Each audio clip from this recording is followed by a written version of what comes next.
Welcome, everyone.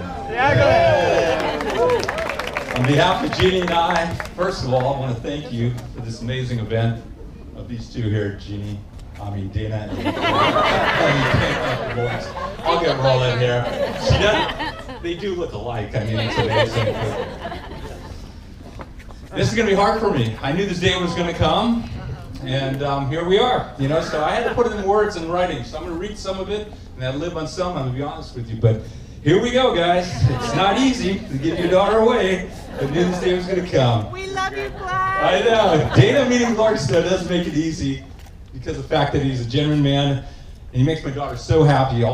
Everything they do. I mean, honestly, I've never ever seen a time where he hasn't done things for her. It's amazing. When I look at Dayna, who's so beautiful, amazingly beautiful, I reflect on how lucky I was to watch her grow and become the amazing woman she is today. From the beginning, 30 years ago, so now you know her age, I was so excited to pick her up. My wife and the new baby from the hospital, I wanted to be special. I was with my mother-in-law, Betty, over there. She stayed with us as Dayna was coming along to help us out. So I got the long stretch limo, had my mother-in-law in the car, had a little cassette. You guys don't know what cassettes are. I'm a little prop here somewhere, but I'll show it to you here in a little bit. But there's little cassettes, those little things that have a tape that go to tape, and had one song on it. So when we brought Dayna in the car, she's shaking her head. You remember? We put this tape in, and as we departed, it was our first song together as a family. The song was Louis Armstrong's "What a Wonderful World."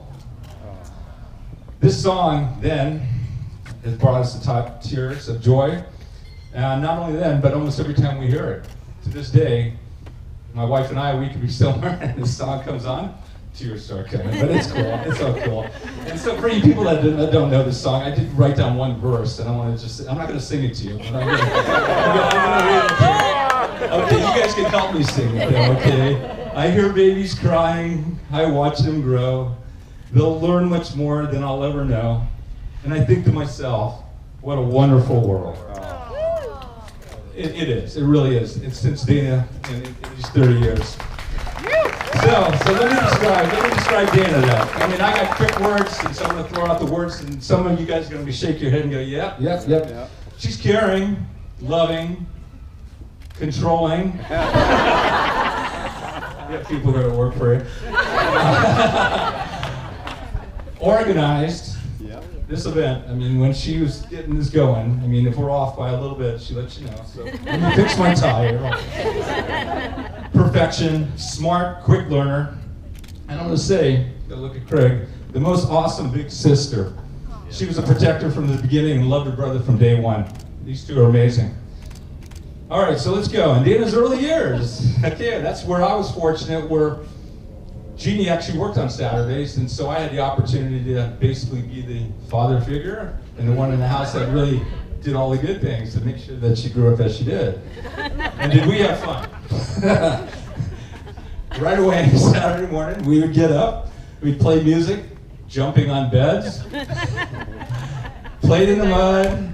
I let her pick her clothes, and when we went out, whatever she picked, that's what we wore, and believe me, we had some looks sometimes.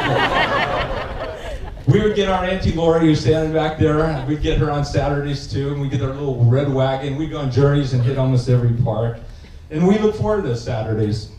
And I believe she did too. I mean, we've talked about that. I mentioned that she was cautious, so let me tell you one story though. When we did go to the parks, every father, mother, has to teach their daughter how to ride a bike. Well, that was my job with Dayna. We'd have to find a large playground, probably around this size here. And like all parents do, we'd just run alongside and we'd move her along, and and Dayna's, oh, Dad, don't let go, Dad, you don't let go. You never let go, and that's pretty normal. So finally, you let go after probably the third weekend going there, and she starts going. The interesting thing, what she would do though, was always turn left. Turn left, which is okay, because she was happy with that. But this went on for days, weeks, probably over a month. I'd take her to these parks, let's go bike riding, Daddy. Left turn, just left turn.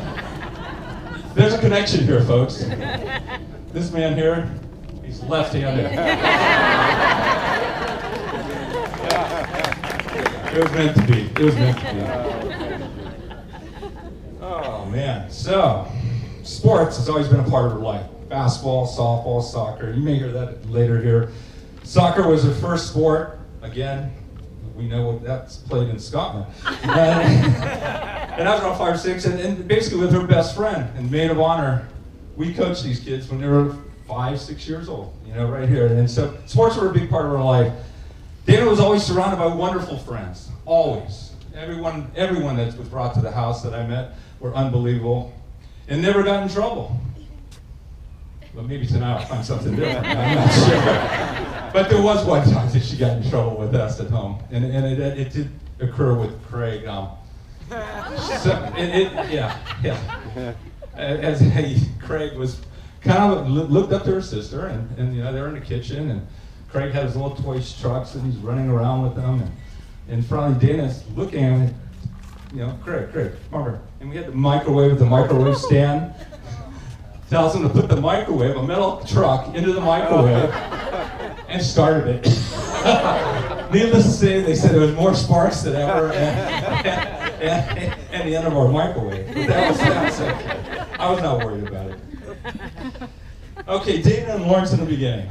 I mean, I'll be honest with you. I remember when she told me she started dating somebody from work at Apple.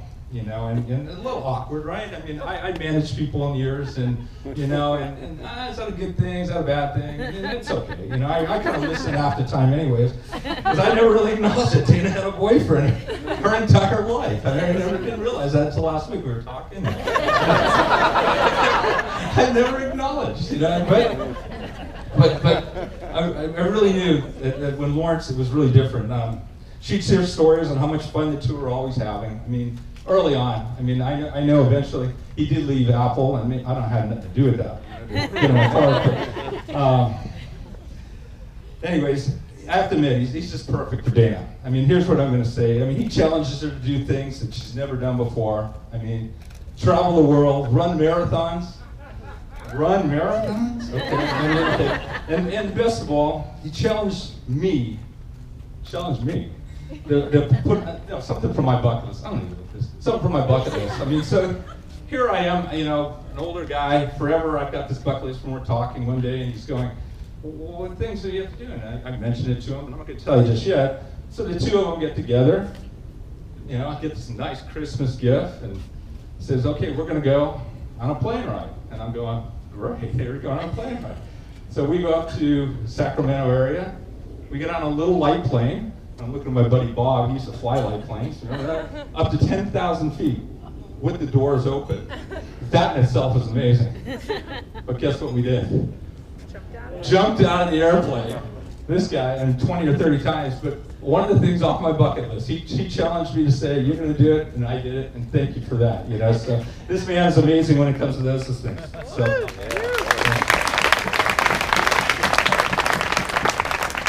But with that, I'm going to say, Dayna, it's not easy to let my baby Dayna go. I could not be happy for my little girl. I've watched you grow. To you, who you are today, my eyes are always perfect. Laurence, I'm confident that you will take care of my Dayna, and thank you for treating her like gold, because I know you do. You know? And I'm going to stop with that. I know you two are just the perfect match, and I really want to make a toast. And so for that reason, let's raise our glasses. Okay, and this is actually from Jeannie and I, who gives our wholehearted blessing. The know you two will last forever. I'm so happy that this day has come. Congratulations, Mr. and Mrs. Hardy. Cheers.